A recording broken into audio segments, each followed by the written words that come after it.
Hello guys, Lady in the Mask here, starting for a new approach for this channel, starting with a fun little story time. The 6 creepiest unexplained phone calls. Well, you all know the scene. A young, vulnerable, and preferably skeleton-clad woman is home alone when she answers the phone and finds herself threatened by an anonymous caller. Now, if screenwriters are feeling especially lazy, the big twist is that the call is coming from inside the house. Oh my god, so scary! But in real life, people get calls, and the bizarre plot twist to that is worthy of a horror movie, spawning some truly creepy and mysteries in the process. Number 6. Teenager disappears in the middle of a call. In 2008, 19-year-old college student Brian Swanson was driving home at night, and he crashed into a ditch supposedly on a road in the middle of bleepin' nowhere, Minnesota. He knew as well as anyone that this is a classic horror movie setup, so he called his parents and asked for a ride. Because of the whole bonies at night thing, Swanson's parents had trouble finding him. But they couldn't find his car in the location he provided. They got back on the phone for over 45 minutes to play the words of Marco Polo. Swanson claimed that he could see lights from a nearby town and was heading in that direction. But things turned out for the creepy when all of a sudden he yelled out the last words, "Oh my bleepity bleep bleep bleep," so on and so forth. Now before his call, I said caller, oh my god. Excuse me for my terrible talking. Before his father could even scold his son for using such filthy language, the call cut off. And that's the last anyone heard from Swanson. Hundreds of volunteers, including 34 dogs, and 120 days later, only his car was found. So, what the hell happened to him? There was no evidence of foul play or any suggestion that Swanson wanted to disappear. Phone records showed that he was in the wrong location. When he made his last call about 20 miles away from the town he claimed to be walking towards, the likely explanation is that he fell into a nearby river. But the search came up empty, and in the 2 days following his disappearance, all calls of his cell phone rang. If he did stumble into a river, he didn't have his phone to take with him. Needless to say, all those bleepity bleepins are not the last words you want to be hearing from a loved one before they disappear forever without an explanation. Number 5. A man receives thousands of bizarre phone threats for nearly a decade? In the 1970s, Bashir Kavakashi, I don't know how you say his last name. It is pronounced as Morkan in Sweden, so fun. But anyways, he opened a successful restaurant in Washington, D.C. and was living with an American dream. But in 1983, he became the target of an insane non-stop stream of threatening phone calls that came several days at a time and every day. In most harassment campaigns, the trollers get bored and move on to something or someone else. But this Kashuge guy would put up with these calls for 9 freaking years. Now, the caller earned the nickname El Infant, which in Sweden is to believe the child, because the caller eventually decided that he wasn't being creepy enough and mimicked a little girl. Anyone associated with this Kashuge guy was a target, from his pregnant spouse to his restaurant employees. And the abuse got physical when the star David was scratched all over Kashuge's back. Although we're glad to know that constant harassment didn't stop him from making serious cheddar, when he didn't seem to be any escape. When Kashuge traveled to Philadelphia to visit his sister, the calls kept coming there and coming there. Things got so bad he suffered a mental breakdown and committed himself to a psychiatric ward. But these calls continued, even to his own restaurant, which we're guessing had a pretty high rate. The FBI eventually put a trace to the phone call and confirmed that the El Infant wasn't an insane delusion. But it was even more worse that the calls were coming from different payphones, such at a frequency that it would have to be impossible for only one person to be involved. El Infant was a plot orchestrated by multiple people for the express purpose of driving Kajuke insane. So, the obvious question is, why? The best guess is that the campaign was related to another strange event in the rabbit hole of weirdness in Kajuke's life. In 1974, he was abducted by Barut and tortured for 5 days.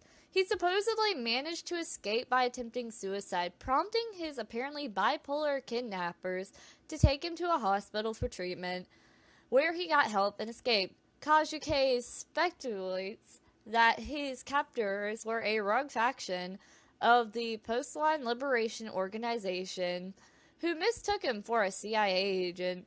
And while that sounds a little ridiculous, no one had any better idea. Why did his mysterious kidnappers decide to follow him all the way to America and spend a decade harassing him for violating the sacred oath of kidnapper hostage trust? Who may never know.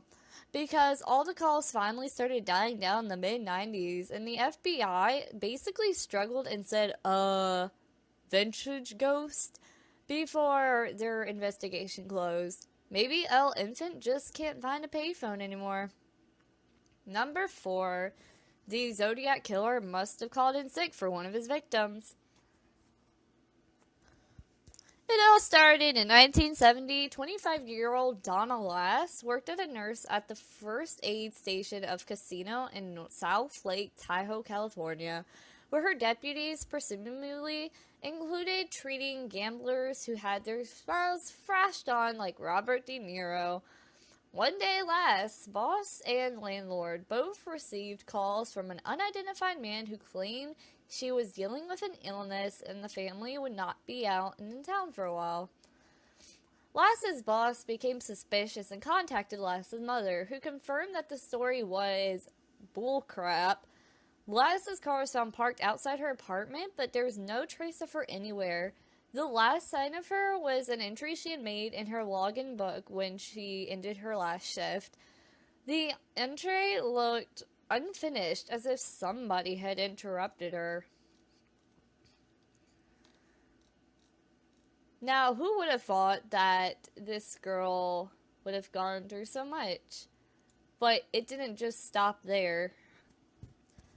No one could figure out where Lass's whereabouts or the identity of the caller until San Francisco Chronicle received a mysterious postcard 6 months later.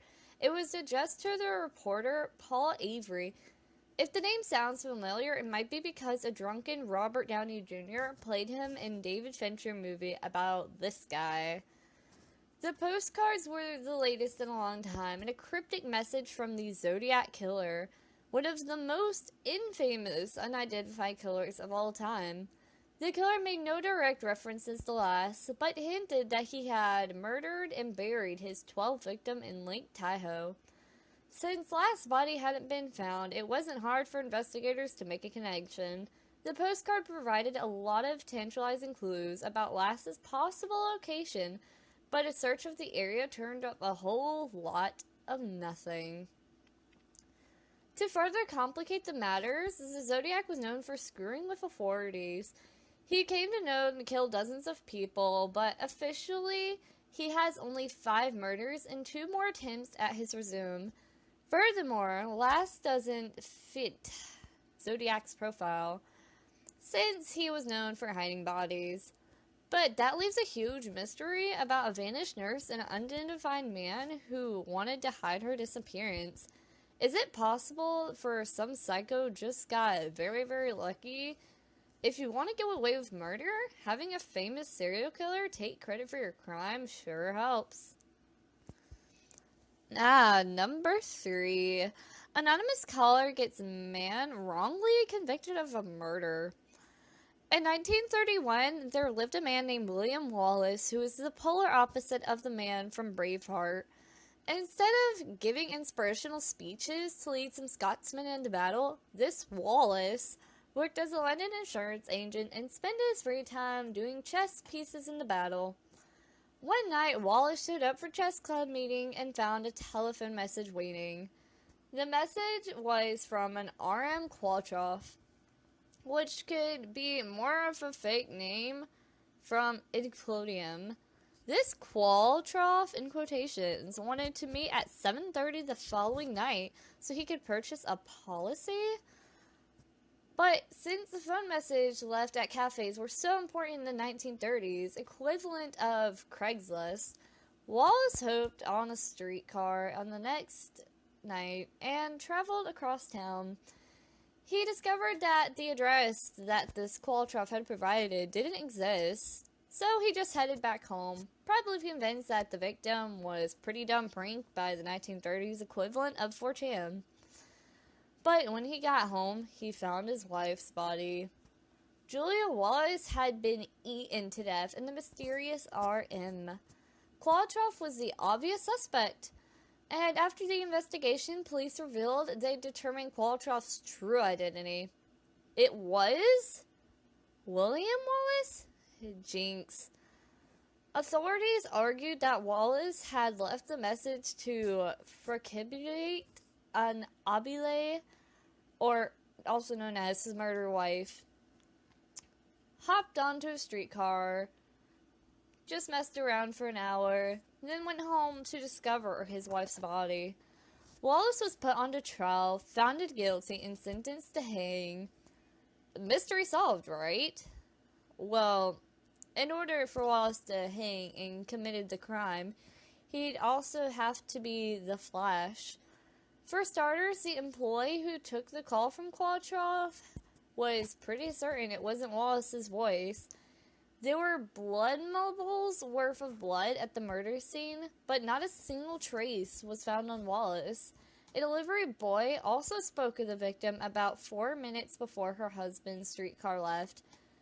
So a frail 52-year-old man had to beat his wife to death, dispose of the weapon, clean himself, and sprint several blocks in the span of Katy Perry song. It seems the police decided to pin a murder on Wallace to avoid doing any real work, and the equally lazy jury went along with it because it was keeping them from the cucumber sandwiches. Thankfully, the Court of Criminal Appeal wasn't staffed by incomplete buttholes, and they immediately overturned this bullcrap conviction. Qualtrough was never identified, but the prime suspect was a former employee's lawless insurance firm, who allegedly asked his wife to provide him with a fake alibi and was seen wearing a bloody glove and hosing down his car at the late night of the murder, which some might call so quote-unquote suspicious. Well, whatever happened, if a prank caller can lure a man out of his home, murder his wife, and get the guy wrongfully convicted, being asked if your refrigerator is running similarly doesn't seem to be so bad. Number 2. Anonymous calls rejuvenate a 25-year-old case. In 1965, a young woman named Judith Hyams disappeared from her hometown of Gloricopolis, California. Everyone referred to the worst part of her abandoned car was found in Atlanta, with blood in the back seat. Hyams was pregnant and a recent divorce, and the 1960s didn't exactly have the most progressive attitude towards unhitched women with the nerve to spawn children. Hyams allegedly made agreements to get an illegal abortion from a Hadras doctor named George Hadujay, which I cannot say any of these names, I feel terrible. But who had this no celebrity as Dr. Nick Hadujay, was charged with conspiring to perform the abortion, but skipped bail and fled the country. And then everyone just kind of forgot about the case of Quadricentenary until it was rejuvenated by a series of bizarre phone calls. In 1990, Captain Chuck Screwer of the Coral Gables Police received a message from an Omaha, Nebraska radio host claiming he had information about Hyams' disappearance. Scare called and the host back, but he was treated to be a big fat, huh? This post he never made the call and knew precisely all about Hyams. Apparently, someone decided to inquire about a forgotten 25-year-old case by impersonating a radio host from a different state. Scare soon received another anonymous call claiming that Hyams was alive in Omaha. Now, Captain Scare knew nothing about the case, but he had recently traveled to Omaha to keep in mind that in the 1990s, when most people were considered to be exchanging Star Trek, it would be an awful lot of work for someone in Nebraska to obtain information about an obscure Florida cold case and just amuse themselves with it. Scare got a third anonymous call from the person who claimed to be an FBI informant who had recently spent time with Dr. Haju in Hungary. They even provided an old phone number for Hajuke that checked out. The confused Scare captain did what any police officer would do with a baffling case. Took the story of an unsolved mysteries. Days after Hyams' episode was broadcasted, Scare got an anonymous letter confirming what many people suspected all along. Hyams died during an illegal abortion and would end up in a watery grave. While this was a logical solution, it doesn't account for all the strange calls and anonymous letters that aren't exactly logically blinding. The callers and writer haven't been identified, the shady doctor hasn't been found, and Hyams' body was never recovered. For all we know, the Zodiac Killer took a road trip. In the number one mysterious phone call of them all, an anonymous caller predicted JFK's assassination. Sometime after 10 a.m. on a routine walk in Oxnard, California, switchboard operator received a call from a whispering woman who dropped a bombshell. The President of the United States was going to die in 10 minutes. That time passed without an incident, but the woman, still on the phone, doubled down. The President is going to die at 10:30. She continued babbling away in the cryptic statements.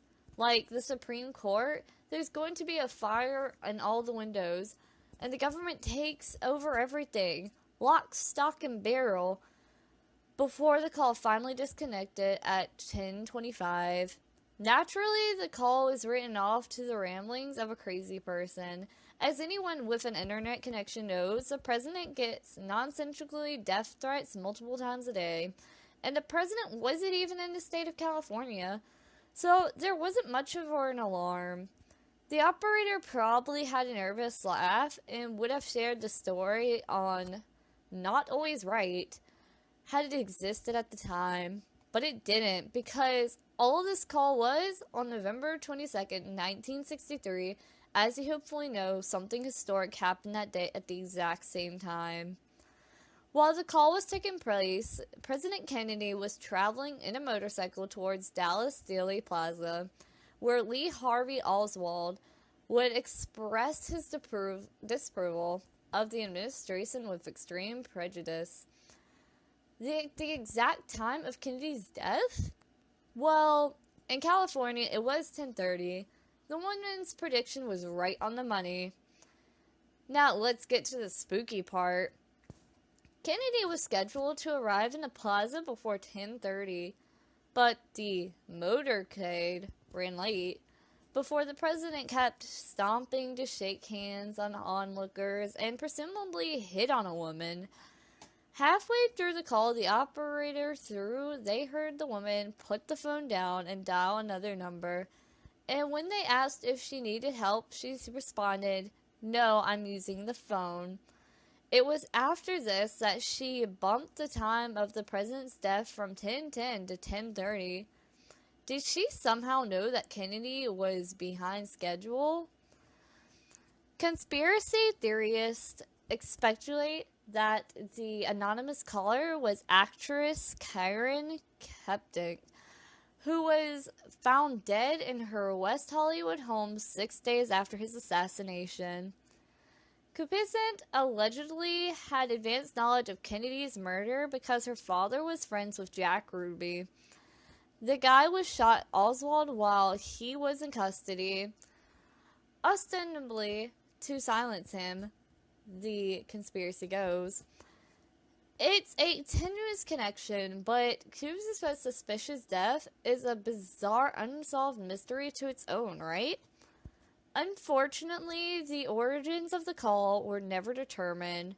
Sure, it was probably just a rambling crazy person who made a lucky guess. After all, her prediction of the Supreme Court catching fire didn't come to pass, nor did her fears of the government take over, unless you ask Free Republic.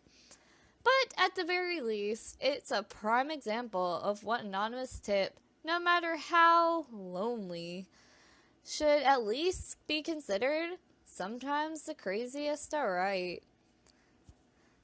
Thank you for this amazing time and for watching this video. I hope you guys liked it. If you guys would like to know more, please leave comments down below, like, and don't forget to subscribe. Goodbye!